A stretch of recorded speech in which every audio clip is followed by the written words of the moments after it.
వచ్చే వచ్చే రండి రండి రండి.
చూసుకోమల్లా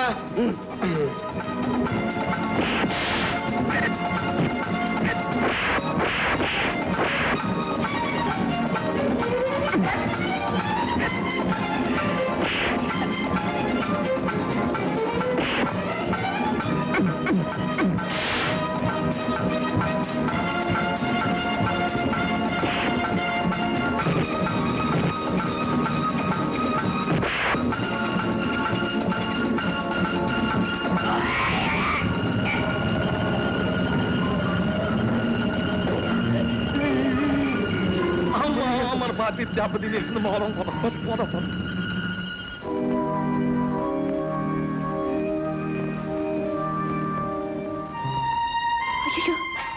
ఏమిటండి ఏమిటి రక్తం? ఏమీ లేదు పద్మ.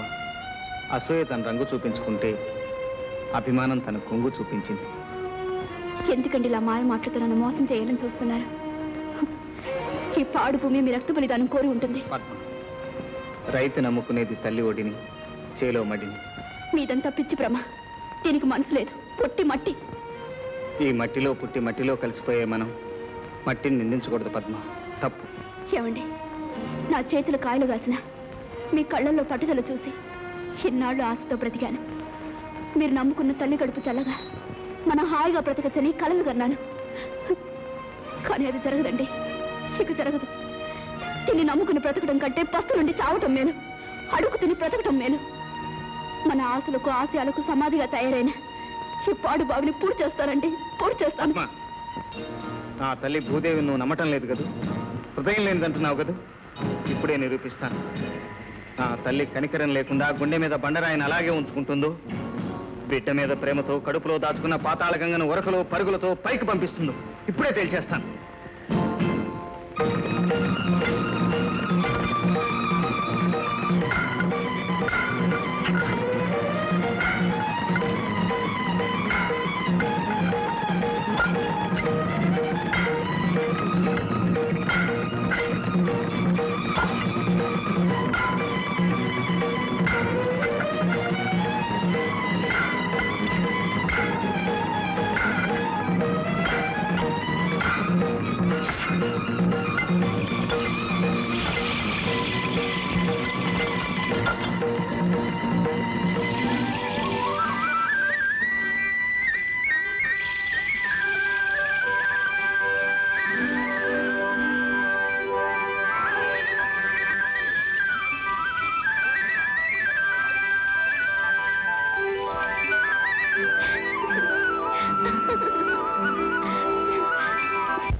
పొంగింది పొంగింది బంగారు భూమి, పాల పొంగులా పొంగింది బంగారు భూమి, పచ్చ పచ్చగా పండింది, పల్లెను స్వర్గం చేసింది, మా పల్లెను స్వర్గం చేసింది. పొంగింది పొంగింది బంగారు భూమి, పొంగులా పొంగింది బంగారు భూమి.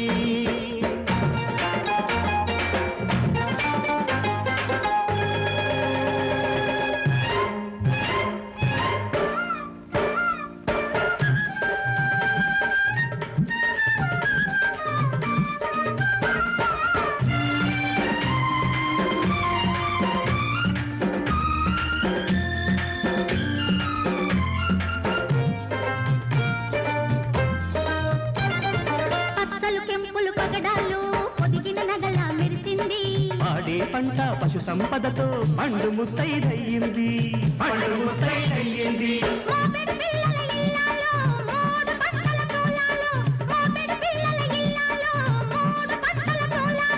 ముద్దు బిడ్డలి పిచ్చి తల్లికి బుద్ధిజీవుల పట్టణాలు, బుద్ధిజీవుల పట్టణాలు. పొంగింది పొంగింది బంగారు భూమి, పాల పొంగుల పొంగింది బంగారు భూమి.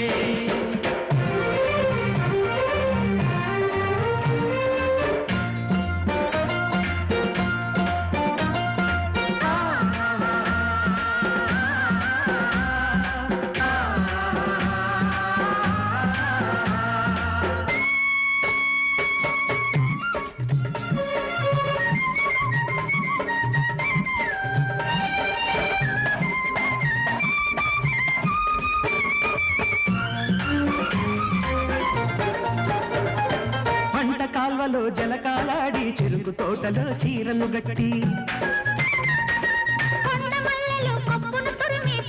సూర్యుని బొట్టుగా దిద్ది, జాను తెలుగులో జానపదాలు పైరగాలితో పాడుతున్నది.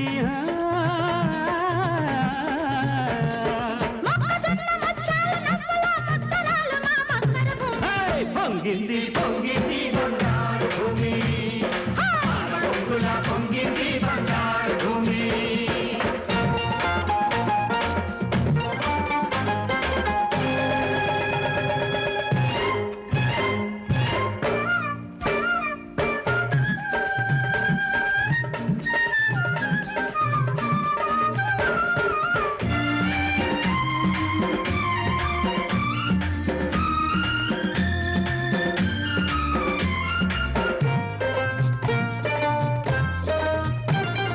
గంగా సింధు కావేరి కృష్ణా పెన్నా గోదావరి, తుంగభద్ర నదీ నదాలను కలిపి ఒకటిగా పారించండి, కలిపి ఒకటిగా పారించండి. కరువు కాటకాలుంటవురా, వరదలు వచ్చి ముంచవురా, భాషా ద్వేషాలుంటవురా. బంగారు బియ్యం పండునురా, భారతదేశం బంగారు భూమని ప్రపంచమంతా పొగటునురా, ప్రపంచమంతా పొగటునురా. పొంగింది పొంగింది బంగారు భూమి, పాల పొంగుల పొంగింది బంగారు భూమి. పచ్చ పచ్చగా పండింది, పల్లెను స్వర్గం చేసింది, ఆ పల్లెను స్వర్గం చేసింది. పొంగింది పొంగింది బంగారు భూమి, పాల పొంగుల పొంగింది బంగారు భూమి.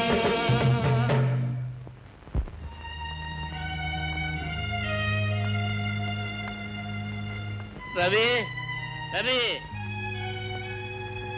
ఏమిటిది, ఏమైంది? నేను మంచాన పడ్డానని వీళ్ళు నన్ను సరిగా చూడటం లేదు. నువ్వేం భయపడకు మావయ్య, నేను పట్నం తీసుకెళ్లి బాగు చేయిస్తాను. వద్దు బాబు వద్దు, 4 రోజులు బట్టి హాయిగా భోజనం చేస్తున్నావు. నువ్వు బాగు చేయించావనుకో మా కాళ్ళు ఏర్పడతాడు. తప్పు, అలా అనకూడదు. ఎంతైనా కన్న తండ్రి, పైగా జప్పండి మనిషితో పరాచకాలు ఆడకూడదు. అలా బుద్ధి చెప్పు బాబు. అమ్మా, మావయ్య లోపల తీసుకెళ్ళి నేను పట్నం వెళ్ళటానికి ఏర్పాట్లు చేసి వస్తాను. రండి బాబాయ్, లోపలికి రండి అన్నయ్య. అమ్మా, మీరు మనుషులు కాదమ్మా, దేవతలు.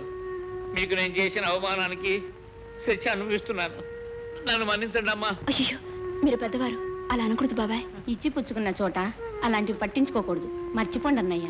అవును బాబాయ్, ఈ స్థితిలో మీరు ఇవన్నీ గుర్తు చేసుకోవటం మీ ఆరోగ్యానికి అంత మంచిది కాదు. రండి. ఏమిటమ్మాయి, 6 నెలల నుంచి చూస్తున్నాను. ఇదిగో అదిగో అంటావే తప్ప పైసా అద్దిచ్చిన పాపాన పోలేదు. క్షమించి పెద్దమ్మా, ఒక వారం రోజులు గడివివ్వండి. ఏదో పని చూసుకుని అద్దె మొత్తం ఇచ్చేస్తాను. ఇచ్చావులే, ఏదో ఆడపిల్లవి దిక్కులేందానివి కదా అని ఆశ్రయం ఇచ్చినందుకు నాకు బాగా బుద్ధి చెప్పావు. నువ్వు అద్దె ఇవ్వద్దు, ఏమీ ఇవ్వద్దు. ముందు ఈ గది ఖాళీ చేయి, నాకు అదే 10,000. పెద్దమ్మా, ఈ ఒక్కసారికి క్షమించండి, వారం రోజుల్లో ఇస్తాను.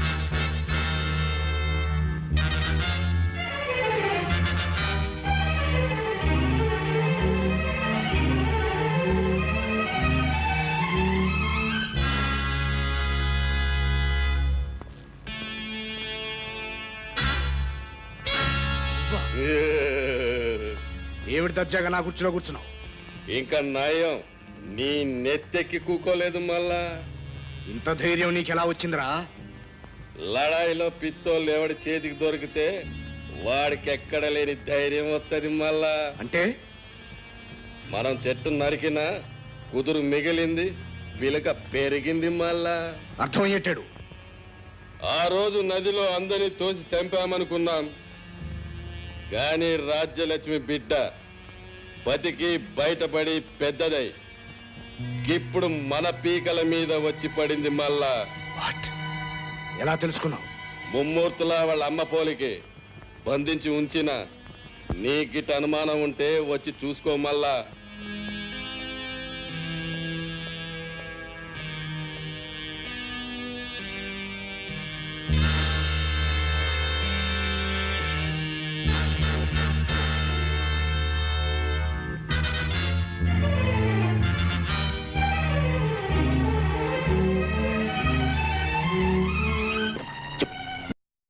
మీ అమ్మా నాన్న ఎవరు?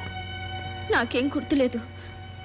నా చిన్నతనంలో గోదావరి ఒడ్డున పడి ఉంటే ఎవరో తీసుకెళ్లి అనాథాశ్రమంలో చేర్పించారట. అంతే నాకు తెలుసు. కనీసం నిన్ను చేర్చిన వారైనా నీకు తెలుసా? అది కూడా నాకు తెలీదు. ఎప్పుడు నన్ను చూడటానికి కూడా ఎవరూ రాలేదు. నా మాట నమ్మండి బాబుగారు. దిక్కులేని దాన్ని, ఇప్పటికే అన్ని విధాలా మోసపోయిన దాన్ని, మీ బిడ్డలాంటి దాన్ని. ఈ పసికందు ముఖం చూసేనా నన్ను వదిలేండి బాబుగారు. లేమ్మలే, దిక్కులేని దానివన్నావుగా. మేమే నీకేదో ఒక దారి చూపిస్తాం. ధైర్యంగా ఉండు. అనుమానం తీరిందా బిడ్డ? నువ్వన్నట్టు ఈ అమ్మాయి రాజలక్ష్మి కూతురే. కానీ ఈ విషయం ఈ అమ్మాయికి తెలియదు. అదృష్టవంతులం.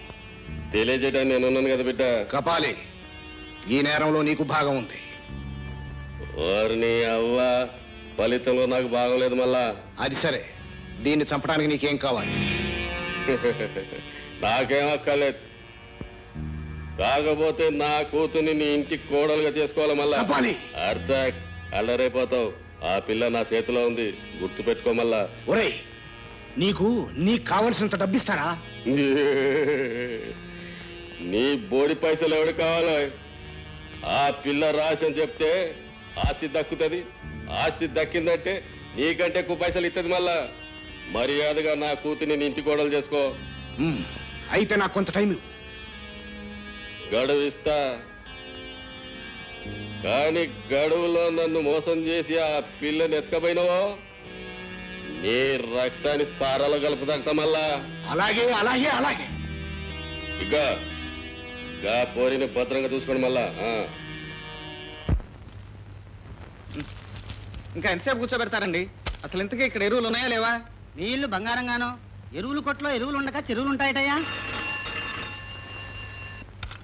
హలో, అలాగా అయ్యా, ఎరువులతో వస్తున్న లారీ చెడిపోయిందట. రేపు ఉదయం 10 గంటలకు గానీ ఎరువులు ఇవ్వలేం. ఈ సంగతి ముందన్నా తెలిస్తే మా ఊరన్నా వెళ్ళేవాడిని. ఇప్పుడు రైలు కూడా లేదు. సరే, నా తిప్పలేదు, నేను పడతాను. కానీ రేపు ఉదయం 10 గంటలకల్లా వస్తాను. ఎరువులు సిద్ధంగా ఉంచండి. అలాగే.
ఎవరమ్మా నువ్వు?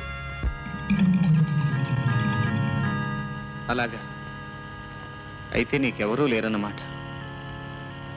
నీకేం అభ్యంతరం లేకపోతే నాతో పాటు మా ఊరు వచ్చి మాతో పాటే ఉండమ్మా. రామ్మా. అమ్మా, వస్తున్నా బాబు.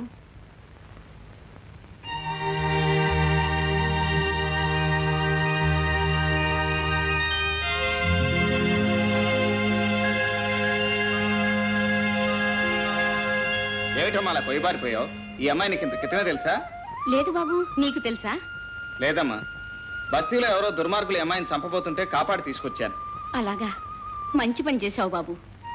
దేవుడు తలుచుకుంటే ఏ కాయను ఉచితంగా నేల రాలనివ్వడు. అయిన వారి చేతికి అందజేస్తాడు. అయిన వారి చేతికా? ఆ, అదే బాబు, ఆదుకున్న వాళ్ళే అయిన వాళ్ళు. నీ పేరేమిటమ్మా? సుశీల. ఈ బిడ్డ నా బిడ్డేనమ్మా. ఎవరత్తయ్యా? నీ ఆడబడుచు, నీ అల్లుడమ్మా. ఆడపడిచా? అదేనమ్మా, మీ ఆయనకి దేవుడిచ్చిన చెల్లెలు. అనాథం తెలిసి మనతో పాటే బతుకుతుందని తీసుకొచ్చాను పద్మ. మరి బాబు నాన్నగారు? ఏమిటా ప్రశ్న? అనాథం చెప్పానుగా. మనమంతా ఉండగా అనాథ ఎలా అవుతుంది బాబు? రామ్మ లోపలికి రా. రండి. ఏమిటి? సుశీల నేను ఎత్తుకొచ్చానా?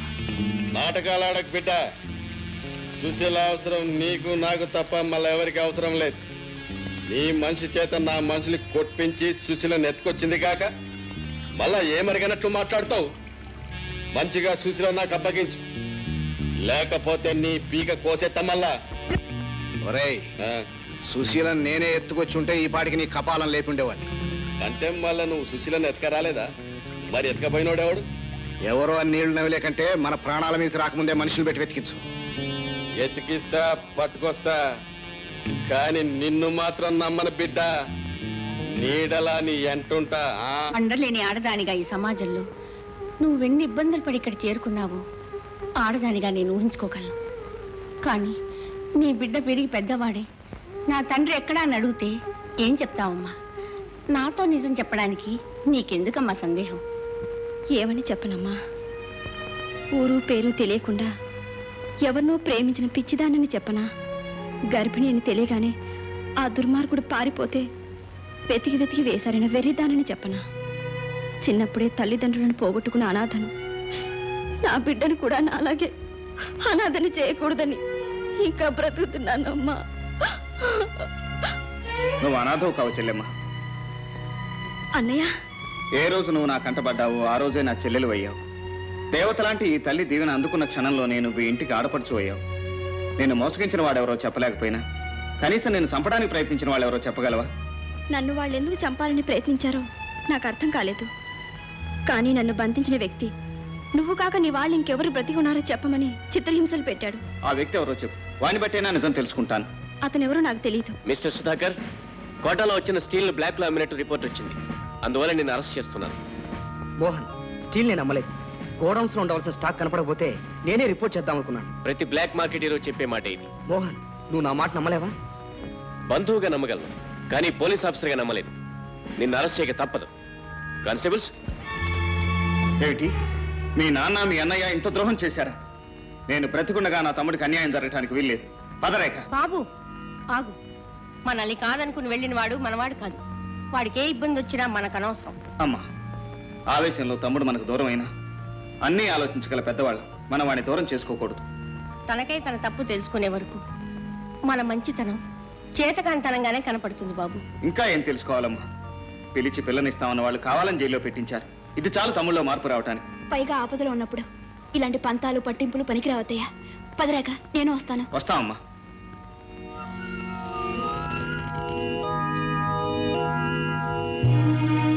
నన్ను క్షమించండి అయ్యా. తమ్ముడు, అవేం మాటలు? మారుటన్నవన్నీ అవమానించి వెళ్ళి ఆ మృగాల బొమ్మలో పడ్డాను. వాళ్ళు చేసిన నేరాలు నా నెత్తిన తోశారు. అంతా విన్నాను. వాళ్ళ సంగతి నేను తెలుస్తాను. రేఖ, నా వాళ్ళింత కిరాతకులని నాకు తెలియదు సుధా. నన్ను క్షమించు. సుధాకర్, నువ్వు ఈ నేరం చేయలేదని నాకు తెలిసినా నిన్న ఆ ప్రాంతం నుంచి తప్పించకపోతే ఇంకా ఎక్కువ ప్రమాదం జరగొచ్చని నిన్ను అరెస్ట్ చేశాను. నన్ను అపార్థం చేసుకోగదు. ఏం అర్థం చేసుకుంటేనే? అన్నదమ్ములు కలిశారు, ఇక ఏ అపజయము ఉండదు. బాబాయ్, ఇప్పుడు మీ ఆరోగ్యం ఎలా ఉంది? రవి పుణ్యం అంటూ బాగుపడ్డానమ్మా. ఒంటితో పాటు బుద్ధి కూడా బాగుపడింది. 4-5 రోజుల్లో మన ఊరు వచ్చేసి నేను తాకట్టు పెట్టుకున్న సామాన్లన్నీ ఎవరిది వారికి ఇచ్చేసి అందరికీ దండం పెడతానమ్మా.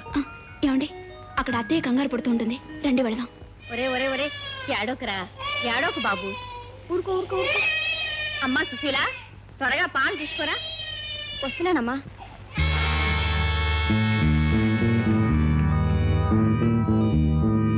రేఖ ఎక్కడ? మీరెవరు? రేఖ తండ్రి హరిశ్చంద్రరావు గారు. ఓహో అలాగా. రేఖ ఇక్కడ లేదు. రేఖ ఇక్కడికి రావడం కళ్ళారా చూసి ఆయన తీసుకొచ్చాను. మీరు రావడం చూసుంటారు, కానీ వెళ్ళడం చూసుంటారు. అనవసరంగా దాచడానికి ప్రయత్నించు. దాచటాలు దోచటాలు మాకు అలవాట్లేదు, అవసరం లేదు. మీరు మోసం చేసి నా బిడ్డను జైల్లో పెడితే విడిపించడానికి రవిని తీసుకువెళ్ళింది.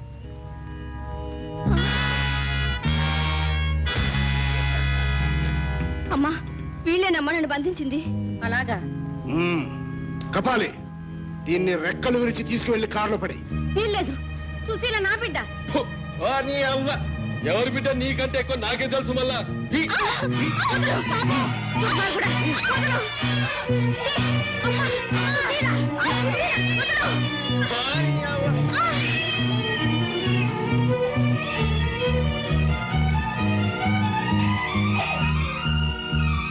మా అమ్మాయి వచ్చేదాకా ఇక్కడే ఉండి వెంట తీసు. పోనీ.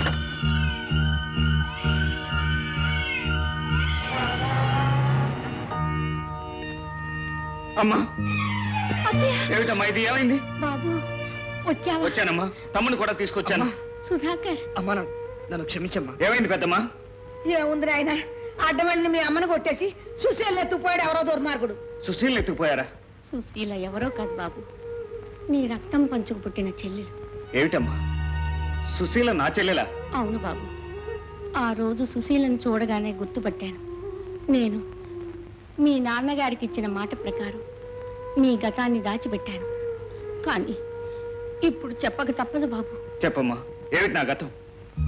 ఈ తల్లిగారు రావు బహదూర్ రాజా వెంకటాద్రి జమీందారు గారి ఒక్కగానొక్క గారాల కూతురు బాబు. ఆమె సామాన్యుడైన మీ నాన్నగారిని ప్రేమించి పెళ్లాడినందుకు మీ తాతగారింటి నుంచి వెళ్ళగొట్టారట. కానీ ఆయన చనిపోయే చివరి క్షణాల్లో మీ అమ్మగారిని చూడాలని కబురు పెట్టారట.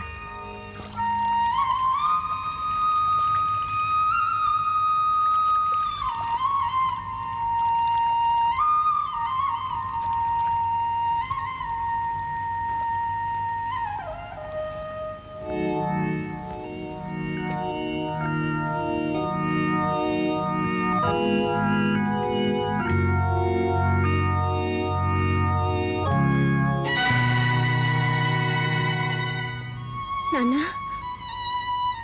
నాన్న. పెదనాన్న, పెదనాన్న, చెల్లెమ్మ వచ్చింది. వచ్చావా అమ్మా, వచ్చావా? బాబు మాధవ్, నీ మంచి తెలుసుకోలేక నిన్ను అవమానించాను, నన్ను క్షమించు బాబు. ఇప్పుడు అవన్నీ ఎందుకులేండి. మీరేం చేసినా మీ కన్నబిడ్డ మీద ఉన్న ప్రేమతోనే కానీ ద్వేషంతో కాదు. పిల్లలేరమ్మా. ఇదిగో నాన్న. బాబు, నీ పేరు? రవి. నీ పేరమ్మా? సుశీల. అమ్మా, చిన్నప్పుడు నువ్వు అచ్చంగా ఇలాగే ఉండేదాని అమ్మ, ఇలాగే ఉండేదాని. రండి లాయర్ గారు, నేను బ్రతికుండగానే నా కళ్ళ ఎదుటి ఆ వీరునామా నా బిడ్డకి ఇవ్వండి. ఇవిగోనమ్మా, మీ నాన్నగారి సమస్త స్థిర చిరాస్తులు మీకు మీ తర్వాత మీ బిడ్డలకు చెందేట్టు రాశారమ్మా. ఈ ఆస్తి నాకెందుకు నాన్న? నీకు కాకపోతే ఇంకెవరికమ్మా? నా మనవడు మనవరాలు నూరేళ్ళు ఏ కష్టం లేకుండా బ్రతకాలి, అదే నా కోరిక. నాన్న, అమ్మా, నాన్న, రాజ్యం. నాన్న, నాన్న,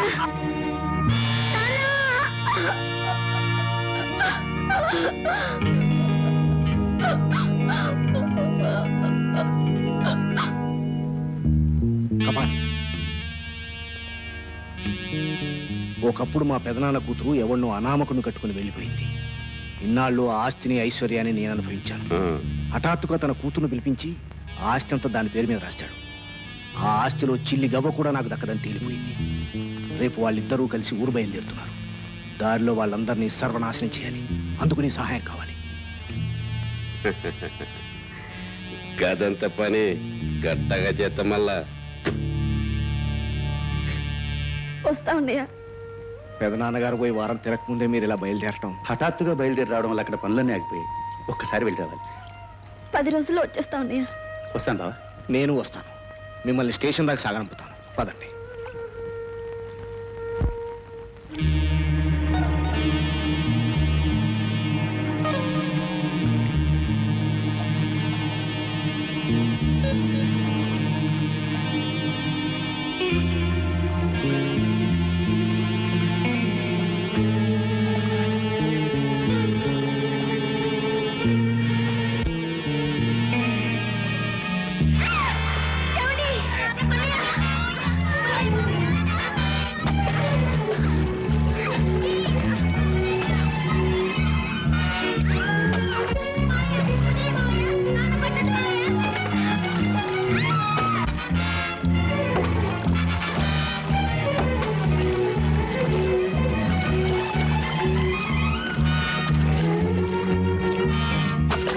అందరూ చనిపోయారని అనుకున్నారు. కానీ మీ నాన్నగారు నిన్ను బ్రతికించుకుని మా ఇంటికి వచ్చారు. తిరిగి ఆస్తి కోసం ప్రయత్నం చేయమంటే ఆస్తి కంటే నాకు బిడ్డ ముఖ్యం, తాను బ్రతుకున్నట్లు తెలియకుండా బ్రతుకుతానన్నారు. ఆ తర్వాత మీ నాన్నగారి మంచితనాన్ని గుర్తించి మా నాన్నగారు నన్నిచ్చి పెళ్లి చేశారు బాబు. ఇది బాబు జరిగిన కథ. ఇంతకీ ఎవరమ్మా దుర్మార్గుడు? రేఖ తండ్రి హరిశ్చందర్ రావే బాబు.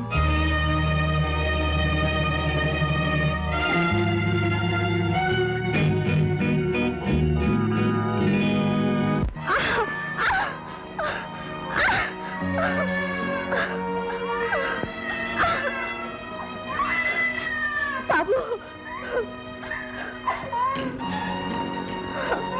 ఏమండి? బాబు ఆ హరిగారిని ఒకసారి పిలవండి. పిలిస్తే వచ్చే సమయం కాదమ్మా ఇది. హరికి మా గురువు గారు కపాలి గారు అమ్మాయికి పెళ్లి జరగబోతుంది.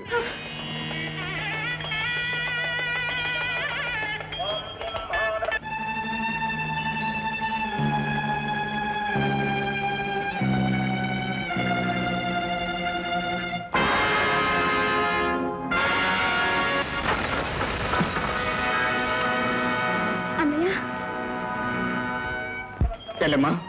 అన్నయ్య, నిజంగా నువ్వు నా పాలిటి దేవుడు అన్నయ్య. కాదమ్మా, నువ్వు నేను ఒకే రక్తం పంచుకు పుట్టిన అన్నా చెల్లెలు. అన్నయ్య, అవునమ్మా, ఈ ఇల్లు మన పుట్టిల్లు. ఇప్పుడు ఈ ఇంట్లో ఉంటున్నవాడు మన తల్లిని చంపి మనల్ని చెల్లాచెదరు చేసి మన ఆస్తి అనుభవిస్తున్న దుర్మార్గుడు. అలాగా? నన్ను మోసం చేసిన నా బిడ్డ తండ్రి కూడా ఈ ఇంటి యజమాని కొడుకేనన్నయ్య. ఎవరు? హరిబాబా? అవును, అతను ఇప్పుడు మరో పెళ్లి చేసుకోబోతున్నాడు. ఆగండి. ఎవరు నువ్వు? ఇన్నాళ్ళు నువ్వు లేడనుకుంటున్నవాణ్ణి. అంటే నువ్వు అనుభవిస్తున్న ఈ ఆస్తి కోసం నువ్వు పేర్చిన నీళ్ల చితి నుంచి బయటపడి నెత్తురు నిప్పైన వాణ్ణి, నీ తలకొరే కావలసిన వాణ్ణి. నువ్వు ఎవరితో ఎక్కడుండి మాట్లాడుతున్నావో తెలుసా? తెలుసు. నేనెవరన్నా తెలిస్తే నువ్వు గుండాకి చస్తావు. అంత పిరికి వాళ్ళు ఎవరూ లేరు ఇక్కడ. నువ్వు సుధాకర్కి మారుటనమని మాకు తెలుసు. అంతవరకే నీకు తెలుసు. కానీ నీ మాటలు నమ్మి నీవు కట్టిన తాళికి తల వంచి నీ బిడ్డకు తల్లైన సుశీల తోడపుట్టిన అన్నయ్యన సంగతే నీకు తెలియదు.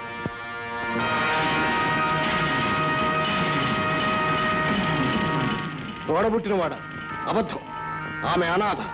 అనాథ అయితే ఆమె ప్రాణం కోసం నువ్వు ఇంత పణం వడ్డి ఈ కపాలి చేతుల్లో కీలుబొమ్మ అవుతావు అనుకునేటంత వెర్రివాణ్ణి కాదు హరిశ్చంద్రరావు. నిన్నటి వరకు సుశీల అనాథ నేను అనుకున్నాను. కానీ మా గతం నీ ఘాతకం తెలిసిన తర్వాత మేమిద్దరం తోబుట్టువులం తెలుసుకున్నాం. ఏమిటి నువ్వు మాట్లాడేది? మాట్లాడటం కాదు, గతాన్ని గుర్తు చేస్తున్నాను. ఈ ఆస్తి కోసం మా వంశాన్ని సర్వనాశనం చేయాలని దయ, దాక్షిణ్యం, మమత, మానవత్వం లేకుండా మా తల్లిదండ్రుల్ని మమ్మల్ని నువ్వు నీట ముంచిన తేలి తెప్పరిల్లి వచ్చిన రాజ్యలక్ష్మి మాధవరావుల పిల్లలం, ఈ ఆస్తికి వారసులం, నీ పాలటి మృత్యువులం. అయితే కోరి మృత్యువు నోట్లోకి వచ్చారన్నమాట. ఇంకా చూస్తారే.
చంద్రరావు, మా మిత్రుల ప్రాణాలు తీసే ముందు మీ వాళ్ళ ప్రాణాలు ఏమవుతాయో ఆలోచించు.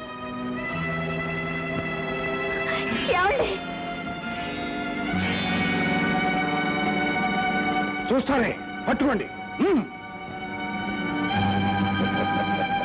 ఏమనుకోకురా అబ్బాయి, ఇదో చిన్న రాజకీయం.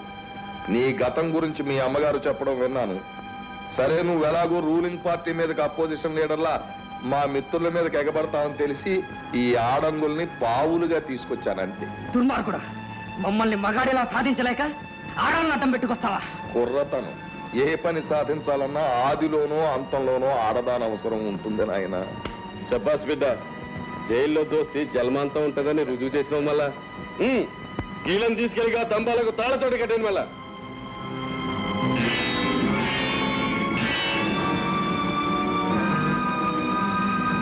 చంద్రరావు గారు సమయానికి వచ్చి సహాయపడ్డారు. మీ రుణం ఎలా తీర్చుకోవాలో తెలియటం లేదు. దాందే ఉంది రావు గారు, మీ అమ్మాయిని మా అబ్బాయికి ఇచ్చి పెళ్లి చేసేస్తే రుణం తీరిపోతుంది. చంద్రరావు గారు, ఏమిటి మీరు మాట్లాడింది? కోప్పడకండి రావు గారు. ఆస్తిక వారసురాలైన అమ్మాయిని అప్పగించినందుకు కపాలి కూతుర్ని మీరు కోడలుగా చేసుకోబోతున్నారు. మరి ఆస్తిక వారసుడైన కుర్రాడిని అప్పగిస్తున్నందుకు మా అబ్బాయిని మీ ఇంటల్లుడిగా చేసుకోమని అడుగుతున్నాను. ఇలా గనక పెళ్లిళ్లు జరిపిస్తే వాళ్ళ పీకలు మీకు కానుకలుగా సమర్పిస్తాను. అవును భాయ్, గాయని చెప్పింది మీ కరెక్టే. మళ్ళా గాలి ఎట్లాగా మనల్ని కథం చేస్తారు కనుక ముందే మనం వాళ్ళని కథం చేస్తే సరే. మనకు కావాల్సింది కూడా వాళ్ళ వంశ సర్వనాశనం కావడమే. అలా కానివ్వండి.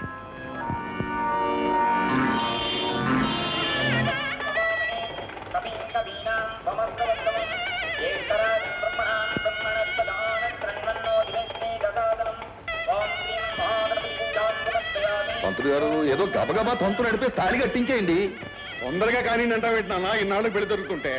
మంత్రి గారు, ఆలస్యమైనా పర్వాలేదు, మంత్రాలని గట్టిగా చదవండి.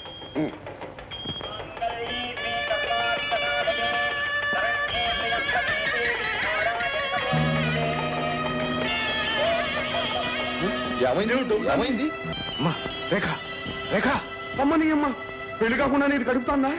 నోర్మై గతవనోరు నువ్వును కళ్ళు తిరుగుతుంటే నీళ్లు పట్టు, నీళ్లు పట్టు.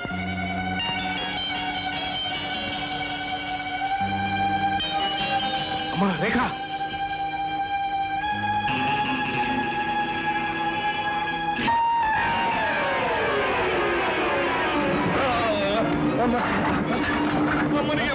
నా మీద పడతావేంటి నాన్న?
నాకు ఈ పెళ్లి వద్దు, ఏమొద్దు. ప్రాణాలతో ఉంటే మనూరు పోయి కళ్ళు నీళ్లు తాగు బతుకుతాను. నన్ను వదిలే బాబు. అబ్బా,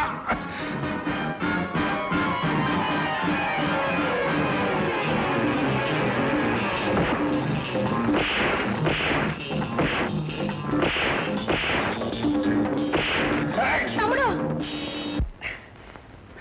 ఏమండి?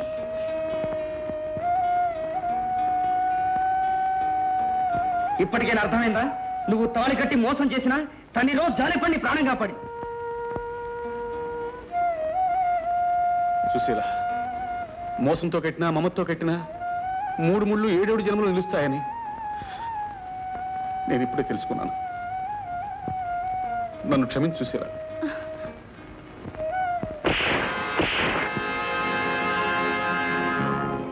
మనిషికి చివరికి మిగిలే ఆస్తి అస్థికి లేనని తెలియని రాక్షసులారా, మనుషులు బ్రతికే ఈ సమాజంలో బ్రతికే అర్హత మీకు లేదు.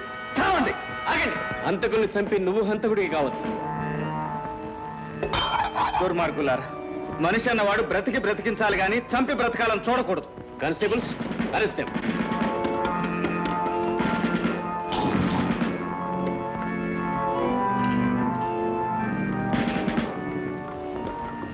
నేను కాకిగోళ్ళు పొడిచాను కాబట్టి నా కాలు చెయ్యి పడిపోయింది. రవి పుణ్యమా అంటూ బాగుపడ్డాను. నువ్వు మనుషుల్ని కాల్చుకు తిన్నావు కాబట్టి జైలు పాలు అవుతున్నావు. జైలుకి వెళ్తున్నందుకు నేనేం విచారించడం లేదు, పైగా గర్వపడుతున్నాను. జైలుకి వెళ్తాను, మళ్ళీ తిరిగి వస్తాను. అప్పటికి జనంలో లెవెల్ పెరుగుద్ది. ఆ రాబోయే ఎలక్షన్ లోనైనా నేనే కాబోయే ప్రెసిడెంట్ ని మర్చిపోకు. పిడకల్లో పెట్టేదాకా నీ పిచ్చి వదలదు. బాబు, రవి బాబు, నీ మంచితనమే నీ ఆస్తి నీకు తిరిగి తెచ్చింది. మనిషికి కావాల్సింది ఈ ఆస్తి ఐశ్వర్యం కాదు పెద్దమ్మ. అందుకే ఈ ఆస్తి అంతా నా చెల్లెల్ని పెంచి పెద్ద చేసిన అనాథాశ్రమానికి ఇచ్చేస్తున్నాను. చాలా మంచి నిర్ణయం అండి. అవసరానికి మించిన ఆస్తులు ఆత్మీయతల్ని చంపుతాయి. అవును పద్మ, చాకిరి చేసేవాడికి 4 నేల చాలు. అదే బ్రతుకుల్ని పండించే బంగారు భూమి అవుతుంది. పొంగింది పొంగింది బంగారు భూమి,